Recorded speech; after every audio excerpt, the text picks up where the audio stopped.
Hi friends, Sai Satcharitra 35వ అధ్యాయంలో సాయి కాకా సాహెబ్ యజమాని గురించి చెప్తూ కింది విషయాలు చెప్పారు. బాబా కాకాను 15 రూపాయల దక్షిణ అడిగి పుచ్చుకొని ఇలా చెప్పారు. నేను 1 రూపాయి దక్షిణ ఎవరి వద్ద నుంచి కానీ తీసుకొనచో దానికి 10 రెట్లు ఇవ్వాలి. నేను ఊరక ఏమీ తీసుకొనను. యుక్తాయుక్తములు తెలియకుండా నేనెవరిని అడగను. ఫకీర్ ఎవరిని చూపునో వారి వద్దనే నేను తీసుకొనిదను. ఎవరైనా ఫకీరుకు గత జన్మ నుంచి బాకీ ఉన్నచో వాని వద్దనే ధనం పుచ్చుకుందును. దానము చేయువాడు ఇచ్చినది ప్రస్తుతం విత్తనములు నాటడం వంటిది. అది మునుముందు గొప్ప పంట అనుభవించుట కొరకే. ధర్మం చేయుటకు ధనము ఉపయోగించవలను. దానిని సొంతమునకు వాడుకొనిన అది వ్యర్థమైపోవును. గత జన్మలో నీవిచ్చి ఉంటే గాని నీవిప్పుడు అనుభవించలేవు.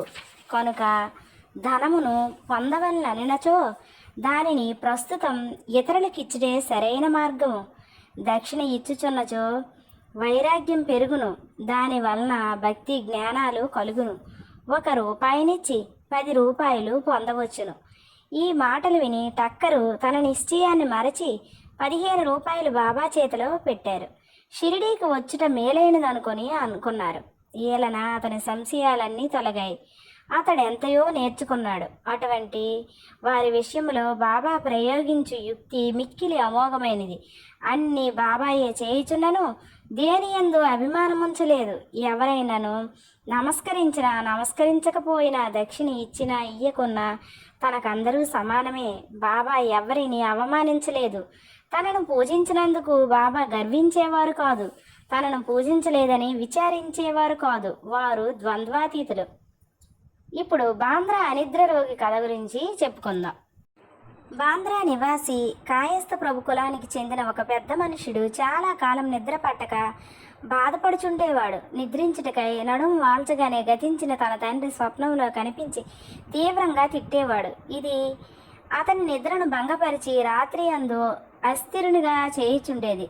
ప్రతిరోజు ఇలా జరిగి ఏమి చేయటానికి తోచలేదు. ఒకనాడు అతడు బాబా భక్తునితో నీ ఈ విషయం మాట్లాడాడు. బాబా ఊదియే దీనిని తప్పనిసరిగా బాగు చేయనని అతడు సలహా ఇచ్చాడు. అతడు వానికి కొంత ఊదినిచ్చి ప్రతిరోజు నిద్రించడానికి ముందు కొంచెం నుదుటికి రాసుకొని మిగతా పొట్లాన్ని తల కింద దిండుకు దిగువ పెట్టుకొనమని చెప్పాడు. ఇలా చేసినచో సంతోషము ఆశ్చర్యము కలిగినట్లు అతనికి మంచి నిద్ర పట్టింది. ఎట్టి చికాకు లేదు. అతడు సాయిని నిత్యము స్మరించుచుండేవాడు. సాయిబాబా పటాన్ని తెచ్చి గోడపై వేలాడదీసెను. దాన్ని ప్రతిరోజు పూజించుచుండెను. గురువారం నాడు పూలమాల వేయిచుండెను. నైవేద్యం సమర్పించుచుండెను. పిమ్మట అతని వ్యాధి పూర్తిగా తగ్గిపోయింది.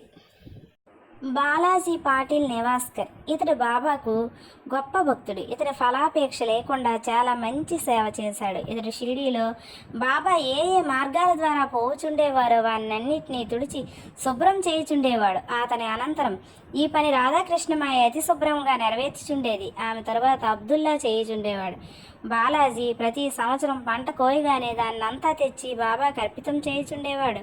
అతడు బాబా ఇచ్చిన దానితో తన కుటుంబాన్ని పోషించుకునేవాడు. ఈ ప్రకారంగా అతడు చాలా సంవత్సరాలు చేశాడు. అతని తర్వాత అతని కుమారుడు దాన్ని అవలంబించాడు. ఇది ఫ్రెండ్స్, ఇక తర్వాత విషయాలు తర్వాత వీడియోలో చెప్పుకుందాం.